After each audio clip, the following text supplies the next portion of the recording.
मुझे पता है कि ये थोड़ा सा ऑफ टॉपिक है, बट इस टाइम पे इस वीडियो का डलना काफ़ी ज़्यादा इंपॉर्टेंट है। आप लोग चाहे क्लास 10 से क्लास 11 के अंदर एंटर कर रहे हो, ये वीडियो आप लोगों के लिए बहुत ज़्यादा इंपॉर्टेंट है। मुझे पता है कि इस टाइम पे आप लोगों ने स्टडी स्टार्ट नहीं करी होगी, लेकिन ये वीडियो यूनिवर्सल है। एवरी क्लास के बच्चे के लिए ये वीडियो इंपॉर्टेंट है। क्लास 9, 10, 11, 12 किसी भी क्लास से बिलोंग करते हो, इस सिलेबस स्टार्ट नहीं करा है, फिर सिलेबस स्टार्ट कर चुके हो, आधा पौना कंप्लीट हुआ है, किसी भी कंडीशन के अंदर आप लोग इस समय हो, मैं डेफिनेटली कह सकता हूँ कि इस वीडियो के अंदर बताई गई सारी बातें, सारी टिप्स आप लोगों से एग्जैक्ट रिलेट करने वाली है। तो अगर इस वीडियो को एंड तक देखते हो तो आप लोग गारंटीड है कि 95% स्कोर करके आओगे अपने एग्जाम के अंदर। मैं टाइम वेस्ट नहीं करूंगा, मैं स्टार्ट करूंगा सबसे पहले आप लोग की मिस्टेक से। तो सबसे पहली मिस्टेक जो कि आप लोग इस समय कर रहे हो या फिर करने वाले हो या फिर करोगे, र्यूमर्स में फंस जाना। भाई तू इस किताब को ले ले, इसी में से तुम्हारे क्वेश्चन आते हैं। कोई बंदा कह रहा है कि यार तुम इस रेफरेंस को ले लो, ये रेफरेंस सबसे ज्यादा जरूरी है, इसी में से क्वेश्चन आते हैं। इस चक्कर में आप लोगों ने 3-4 रेफरेंस को ले लिया। सबसे पहले इन सब चीज़ों को हटाओ, एक रेफरेंस को पकड़ लो। अगर ये मिस्टेक आप लोग करते हो कि 3-4 रेफरेंस को ले लेते हो, उसके बाद उन सब में पढ़ने की कोशिश करते हो, सारी कंप्लीट नहीं हो सकती, इस बात को मान लो। और अगर आप लोग चारों पढ़ने के चक्कर में फंस जाओगे तो डेफिनेटली एक भी कंप्लीट नहीं कर पाओगे। तो एक के चक्कर में फंसो, क्योंकि एक आप लोग को नैया पार ने बहुत अच्छे मार्क को स्कोर करा सकती है। क्योंकि सब किताब के अंदर सेम चीज़ें होती हैं, बट थोड़ा सा यहाँ पे घुमा दिया जाता है, ठीक है, अपने हिसाब से, अपने सहूलियत के हिसाब से, जिससे आप लोग को समझ में आता है उसी रेफरेंस को खरीदो। या फिर आप लोगों ने कोई खरीद लिया है, अगर कोई कह रहा है कि ये भी खरीद लो, उसकी बात में मत आओ, आप लोग उसी को पढ़ो। मैं डेफिनेटली कह रहा हूँ एग्जाम के अंदर जो क्वेश्चन आएंगे वो सब के सब तुम उसी बुक से क्वेश्चन सॉल्व कर जाओगे, लिखित दे रहा तुम कर जाओगे, मेरी बात पे विश्वास रखो। सेकंड मिस्टेक, कितना सिलेबस कंप्लीट हुआ है आपको नहीं पता। एक्चुअल में आपको नहीं पता।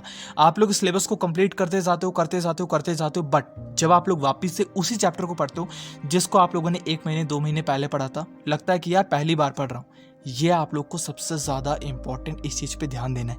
आपका सिलेबस कितना कंप्लीट हुआ है और एक्चुअल में कितना कंप्लीट हुआ है, इस चीज़ के बारे में आपको अवेयरनेस होनी चाहिए।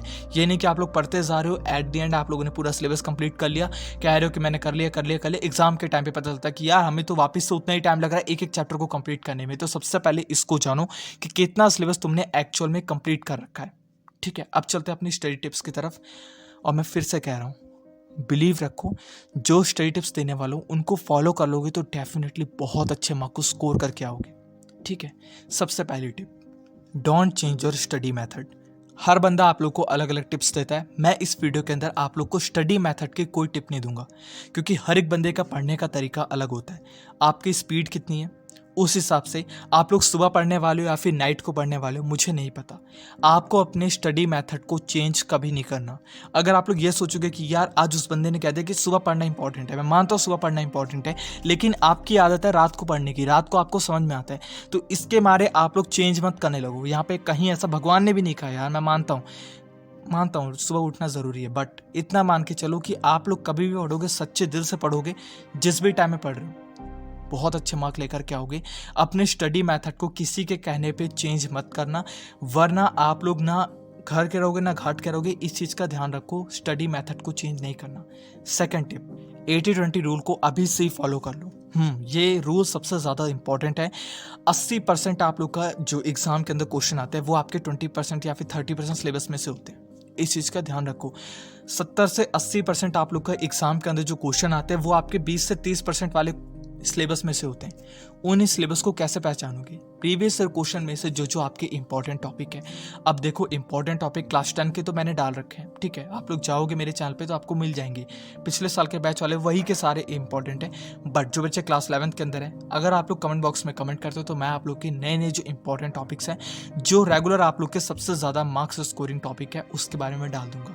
और उन टॉपिक्स पे आप लोग को स्टार्टिंग से ही अच्छे से फोकस रखना है, ये सबसे इंपॉर्टेंट है।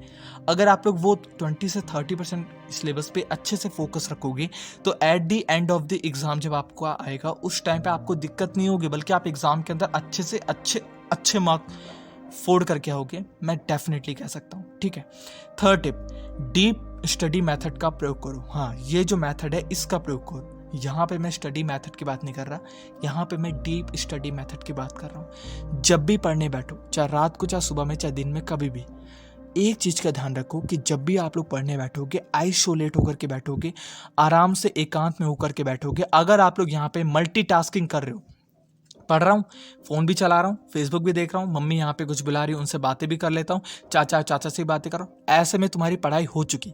8 घंटे की पढ़ाई करने में तुम्हें यहाँ पे 20 घंटे लग जाएंगे और 20 घंटे की पढ़ाई को करने में तुम्हें यहाँ पे 5 दिन लग जाएंगे। तो अगर तुम्हें 8 घंटे की पढ़ाई को 1 घंटे में कंप्लीट करना है, मैं लिखित दे रहा हूँ, एक बारी आइसोलेट होकर के, सोशल मीडिया से अलग होकर के, हर चीज़ से अलग होकर के, सिर्फ कंसंट्रेशन के साथ स्टडी पे फोकस करते हुए अगर तुम किसी भी टॉपिक को पढ़ रहे होते हो, मैं डेफिनेटली कह रहा हूँ वो टॉपिक आपका अगर 8 घंटे का है, 1 से 1.5 या फिर 2 घंटे के अंदर कंप्लीट हो जाएगा। लेकिन अगर आप लोग डिस्ट्रैक्ट होकर के पढ़ रहे हो, 1 घंटे का 15 मिनट का टॉपिक आप लोग का 8 घंटे खींच देगा और आप बोलते रहोगे यार मैंने एक इतना सा टॉपिक पढ़ने में 8 घंटा लगा दिया। तो डीप स्टडी मेथड का प्रयोग करो, ये सबसे ज़्यादा इंपॉर्टेंट है। अब चौथी टिप है आप लोग की कि आप लोग को डे वाइज अपने सिलेबस को स्प्लिट कर लेना है। ये सबसे ज़्यादा इंपॉर्टेंट है। सुनो, ये मैंने पिछले साल के बच्चों को कहा था और इस साल के बच्चों को भी कहूँगा। अगर आपका टारगेट फिक्स होता है तो आपको गोल को अचीव करने में बहुत ज़्यादा आसानी हो जाती है। रादर देन आप लोग सिर्फ पढ़ने बैठ रहे हो, मम्मी आज मैं पढ़ने बैठ रहा हूँ, आधा अक्षर पढ़ लिया, पढ़ना तो उसमें भी होता है ना, आधा अक्षर पढ़ लिया, हो गया हमारा काम। इसलिए कह रहा हूँ टारगेट फिक्स होकर के अगर आप लोग स्टडी करोगे, कैसे करना है सुनो। आपको क्या करना है, आपका पूरा सिलेबस मान लो 3 चैप्टर का है, मैं एग्जांपल ले रहा हूँ, 3 चैप्टर का है, आपके पास है 3 हफ्ते का टाइम, फर्स्ट टर्म का एग्जाम होने में 3 हफ्ते का टाइम है। आप लोग 1 हफ्ते के अंदर 1 चैप्टर को कंप्लीट करो, 2 हफ्ते के अंदर 2 चैप्टर को कंप्लीट करो, 3 हफ्ते के अंदर 3 चैप्टर को कंप्लीट करो। अगर आपकी कैपेसिटी बहुत अच्छी है, मतलब आप जल्दी चैप्टर को कंप्लीट कर सकते हो, 3 दिन के अंदर 1 चैप्टर को कंप्लीट करो, 3 दिन के अंदर 1 चैप्टर को, 3 दिन के अंदर 1 चैप्टर को कर दो। तो इससे क्या होगा, आप लोग का चैप्टर जो है वो 9 दिन के अंदर कंप्लीट हो जाएगा और उसके अलावा जो बचे हुए टाइम होगी उसके अंदर रिवाइज करो, रिवीजन। तो अपने कैपेसिटी के हिसाब से अपने सिलेबस को अभी से स्प्लिट कर लो डेली वाइज कि आज मेरे को इतना टारगेट फिक्स है, मेरे को इतना कंप्लीट करना है। ये अगर आपका फिक्स रहेगा तो मैं डेफिनेटली कह रहा हूँ भटकोगे नहीं, कभी नहीं भटक सकते। और आपको ये भी पता चल जाएगा कि अगर मैं इस स्पीड के साथ चलूंगा, इतना टारगेट कंप्लीट करते हुए डेली चलूंगा, तो मेरा सिलेबस तो यार 30 दिन के अंदर कंप्लीट हो जाएगा, 28 दिन के अंदर कंप्लीट हो जाएगा, 25 दिन के अंदर कंप्लीट हो जाएगा।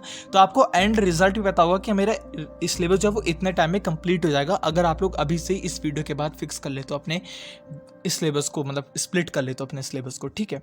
अब 5वीं टिप देखो, ये सबसे ज़्यादा ज़रूरी है। किसी भी क्वेश्चन को देखने के बाद या फिर किसी भी टॉपिक को देखने के बाद कि यार ये तो समझ नहीं आ रहा, ये तो हार्ड है, मैं आगे बढ़ जाता हूँ, ये मत करना। मानता हूँ वो टॉपिक थोड़ा सा हार्ड है, थोड़ा सा मतलब कॉम्प्लेक्स है, थोड़ा सा टाइम ले सकता है, बट टालने की आदत आप लोग को पूरा सिलेबस छुटवा देगी मेरे भाई, पूरा सिलेबस छुटवा देगी। तो जो भी है उसको फेस करो, उस टॉपिक को, उस हार्ड टॉपिक को समझने की कोशिश करो। यूट्यूब है, गूगल है, बहुत सारी चीज़ें हैं, वहाँ पे जा करके समझो, बट उस टॉपिक को, उस क्वेश्चन को छोड़ो मत। अगर आप लोग छोड़ोगे तो यार वो आप लोग का बैकलॉग बन जाएगा या फिर कुछ भी चीज़ें बन सकती है। तो मेरी बात को समझो, ये सारी टिप्स अगर आप लोग फॉलो करते हो तो मैं डेफिनेटली कह रहा हूँ आप लोग बहुत अच्छे मार्क को स्कोर करके आओगे।